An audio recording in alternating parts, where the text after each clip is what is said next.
ஒரு சில மாவட்டங்களில் பரவலாக கனமழை பொறுத்தவரை தீவிரமாக வாய்ப்புகள் இருக்கு. எந்தெந்த மாவட்டத்தில கனமழை பெய்யும் அப்படின்னு சொல்லி தான் நம்ம பார்க்க போகிறோம். நண்பர்களே மறக்காம நீங்க லைக் பண்ணுங்க, சப்ஸ்கிரைப் பண்ணி தொடர்ந்து சப்போர்ட் பண்ணுங்க. துல்லியமான வானிலை அறிக்கையை பெற்றுக்கொள்ளுங்க.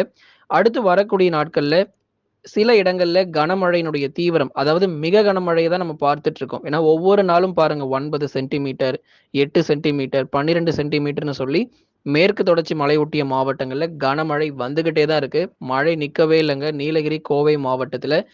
கோவை மாவட்டத்தில சில இடத்துல எங்களுக்கு மழையே சரியா வரல அப்படின்னு சொல்லியிருந்தீங்க. ஏன்னா நம்ம சொல்லியிருக்கிறது கோவை தெற்கு பகுதி தான் நம்ம அறிவிப்புகள்ல கொடுத்திருக்கிறோம்.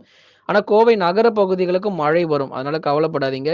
எல்லா நாட்களுமே கனமழை வருமா அப்படின்னா, நகர பகுதிகளுக்கு மிதமானதிலிருந்து கனமழை கிடைக்கும்.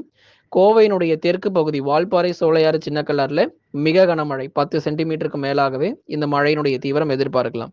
நீலகிரி மாவட்டத்தில் 10 முதல் 15 சென்டிமீட்டர் மழை வரை இன்னும் நமக்கு பதிவாக வாய்ப்பு இருக்கு. அதுல குறிப்பாக நீலகிரியினுடைய மேற்கு பகுதி, தேனி, தென்காசியில 5 முதல் 10 சென்டிமீட்டர் மழை வரை நிச்சயம் பதிவாகும். பல்வேறு பகுதிகள்ல மாலை அல்லது இரவு நேரங்கள்ல மழையினுடைய தீவிரம் அதிகரிக்க வாய்ப்பு இருக்கு. தேனி மற்றும் தென்காசி மாவட்டங்களிலும் பரவலாக கனமழை அதிகரிக்கும். கன்னியாகுமரி மாவட்டத்திலும் மிதமானது முதல் கனமழையாக எதிர்பாருங்க. மாதம் முடியிற வரைக்கும் மேற்கு தொடர்ச்சியில மழை குறைய வாய்ப்பே கிடையாது. அதேபோல தென் மாவட்டத்தில் எடுத்துக்கிட்டோம்னா, திருநெல்வேலியினுடைய மேற்கு பகுதி, விருதுநகர், மதுரை, திண்டுக்கல்ல சில இடங்கள்ல பரவலாக கனமழை பொறுத்தவரை அதிகரிக்கும். மிதமான மழை ஆங்காங்கே பதிவானாலும், திண்டுக்கல்லுடைய மேற்கு பகுதிகள், கொடைக்கானல் உள்ளிட்ட பகுதிகள்ல கனமழையினுடைய தீவிரம் அதிகமாகவே காணப்படும். 5 முதல் 10 சென்டிமீட்டர் மழை வரை திண்டுக்கல் மாவட்டம் மேற்கு பகுதிகள் கொடைக்கானல்ல எதிர்பார்க்கலாம். மற்ற இடங்கள்ல லேசானது முதல் மிதமான மழையாக இருக்கும். மதுரை மாவட்டங்களில் வானம் ஓரளவு மேகமூட்டமாக இருக்கும். இரவு நேரங்கள்ல பகுதியாக மிதமான மழை கிடைக்கும்.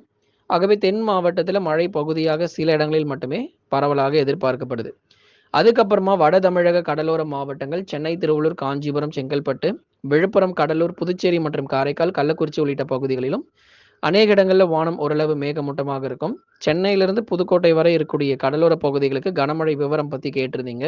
ஏன்னா இங்க வந்து மழை பகுதியா நமக்கு லேசானது முதல் மிதமான மழை மட்டுமே இருக்கும். மாத இறுதி வரை ஏதேனும் ஒரு சில இடங்கள்ல மட்டுமே மழை எதிர்பாருங்க. ஆகவே தென்மேற்கு பருவமழை பொறுத்தவரை கேரளா, மகாராஷ்டிரா மற்றும் கர்நாடகா மாநிலங்கள்ல தீவிரம் அடைந்திருக்கக்கூடிய நிலையில தமிழ்நாட்டில் இருக்கக்கூடிய மேற்கு தொடர்ச்சி மலையொட்டிய பகுதிகளிலும் இந்த மழையானது தீவிரம் அடைஞ்சிருக்கு. ஜூலை முதல் வாரத்துல தமிழ்நாடு முழுவதும் கனமழை உண்டு. ஆகவே எந்த நாட்கள்ல எல்லா மாவட்டத்திலும் மழை வரும் அப்படின்னு சொல்லி கேட்டிருந்தீங்க. ஜூன் 30 அதுக்கப்புறம் ஜூலை முதல் வாரங்கள்ல தமிழ்நாடு முழுவதும் மீண்டுமாக பரவலாக கனமழை தொடங்கும். சென்னை உட்பட மாத இறுதி மற்றும் ஜூலை முதல் வாரங்களில் மீண்டும் சென்னையில மழை வர வாய்ப்புகள் இருக்கு. ஆகவே நண்பர்களே மறக்காம ஒவ்வொரு நாளும் வானிலை அறிக்கையை கேட்டு பயன்பெற்றுக் கொள்ளுங்க. மறக்காம லைக் பண்ணுங்க, சப்ஸ்கிரைப் பண்ணி தொடர்ந்து சப்போர்ட் பண்ணுங்க.